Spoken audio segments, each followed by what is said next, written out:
All right, Aradel Holdings audited results full year 2025. Yeah, we have been waiting for this result for the longest, and you know why, because of their acquisition and stuff like that. So it took a while, but finally it is out.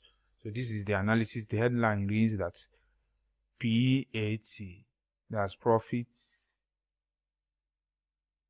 after tax, tripled to 757.3 billion. That is plus over 192%. Then total assets jumped from 1.5 trillion to 9.9 single year. So is this things organic? No, this is not organic.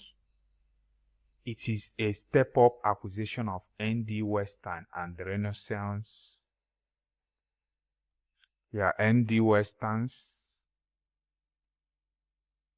and the Renaissance African Energy, which was completed. So they acquired this on the acquisition was completed on 21st of December 2025, just literally the end of the trading fiscal year.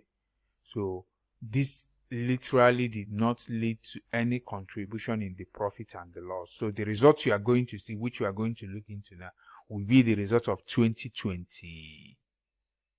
Will be the result of almost when these assets weren't there. So let's go to the books and see. So first of all, this is so this is their income statement. So if you look at the income statement, you see what happened there. Revenue now, because as revenue is growing, the cost of generating this revenue can also grow. Then, but the gross profit dropped. If you overlay it, we still explain what it means. Then, if you go to other income or loss side of things, then again, these two lines is where the rubber meets the rope. Number one is this gain or again purchases and the translates from the merger and acquisition. These are the two gains that's added to the 20, which weren't there in 2024. So these are the outlier that boosted the operating margin. That's why you're seeing operating pumping from to 700 billion. So these are the two outliers. So the gain they make, because sometimes there is how you buy an asset, you make a gain from it. And there is also some translations that can actually. So these are the two outliers. So that is why you see this jump. Then profit before tax. That is why you are not seeing profits before tax. The first profit after tax, that's why you are seeing it jumping to 757 billion.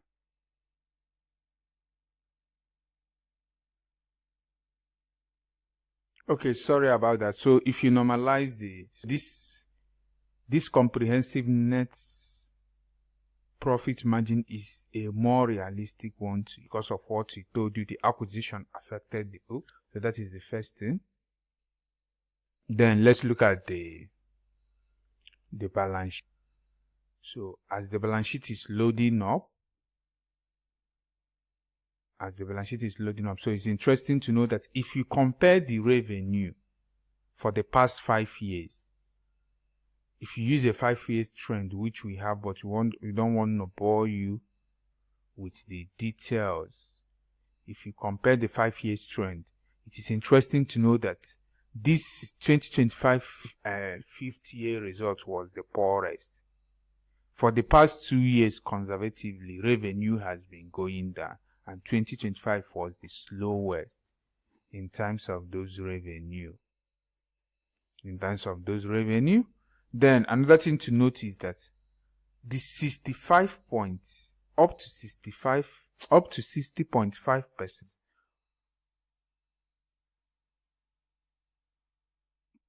Hold on a sec.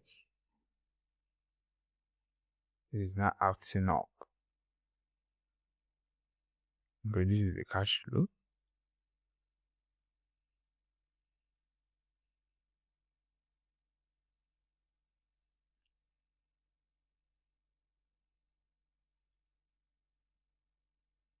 Okay, then another thing to note, sorry about that. Another thing to note that it is interesting to also know that refined products, remember basically their playbook.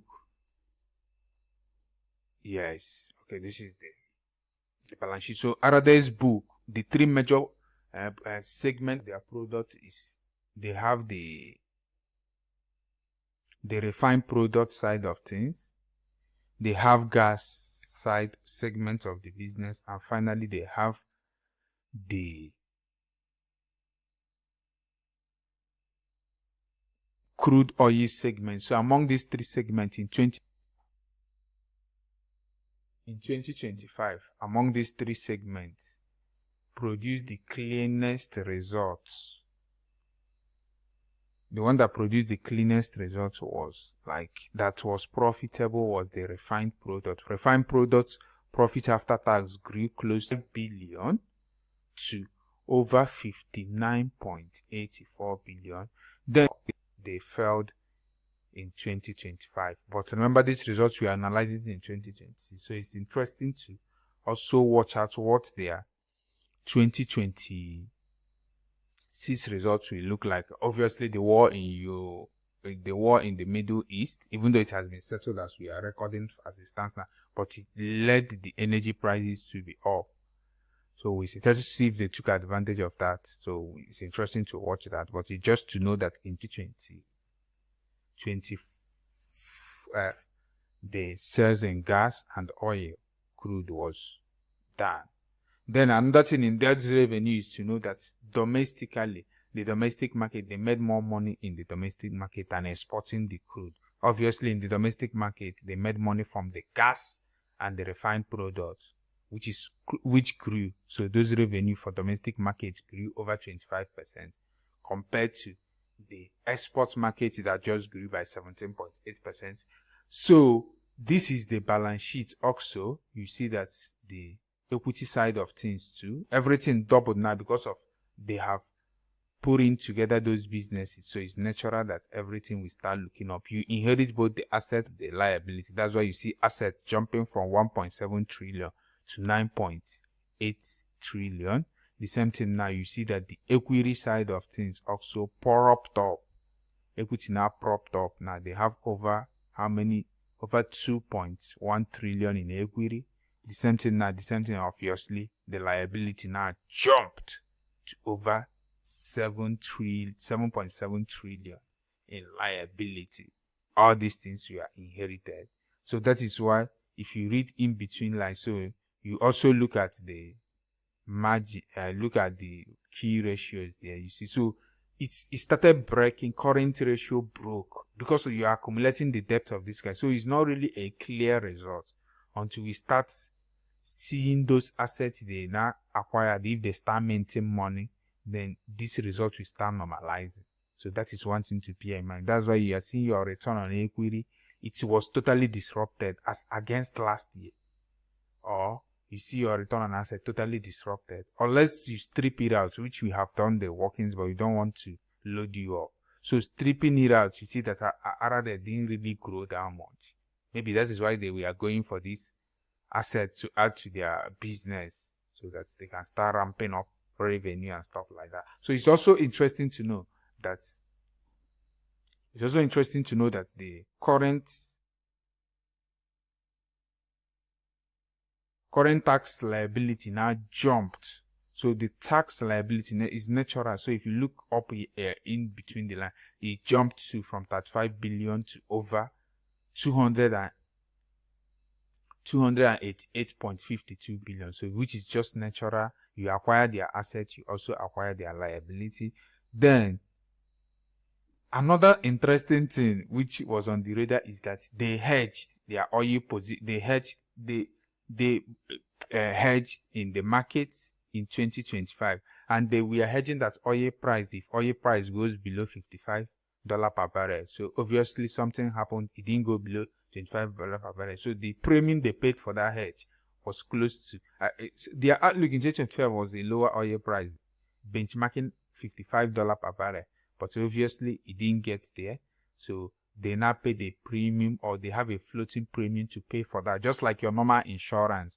If you insure your car to be stolen, if it's not stolen, you still pay the premium. So that is what happened with that their oil hedge, and that cost is coming at 4.3 billion. Then another thing to add to the radar. So this is the cash flow statement. You see how cash we are flowing. So make out your time and look at it. Then also the free cash flow, if you strip it out, we also talked about it. If you strip out some things and adjust, the free cash flow sits between 126.9 billion. But if you go with the raw figure, the free cash flow is sitting around 69.1 billion. So you can make out your time and go to this. So finally, to wrap it up now. So there is another acquisition, another stake. They took a stake in Chapel Energies, which is in Mauritius. But that stake, they took a 6.01% stake in that asset. And within 1 year, they did that stake in Q2 2025. But in Q4 2025, they now reassessed the assets and found out that it has some going concern issue, and they significantly degraded the asset and took a fair value loss of over 30.3 billion, to tell you how fast things can change. And if you look at the comprehensive side of the report too, you also found out that currency created two swing. In 2024, currency added to their bottom line, but in 2025, currency now took out money from their bottom line. So to tell you the FX volatility. And finally, so what is the verdict? We would say that you should treat this 2025 full year result as a transition year, not a representative base year. Yes, you shouldn't use it as a base year. Then the balance sheet won't be genuinely readable as a steady stand picture until we start getting the results of either Q1 2026 numbers when they start showing up, or full year 2026 results. Then we now know if those margin compression or margin expansion, if those things are real. So that is our verdict on Aradel. So we are anticipating that the Q1 2026 results might show up as early as maybe next week or per week. Then we look at what those assets, if it has started adding up. So till then, see you on the next one. Take care.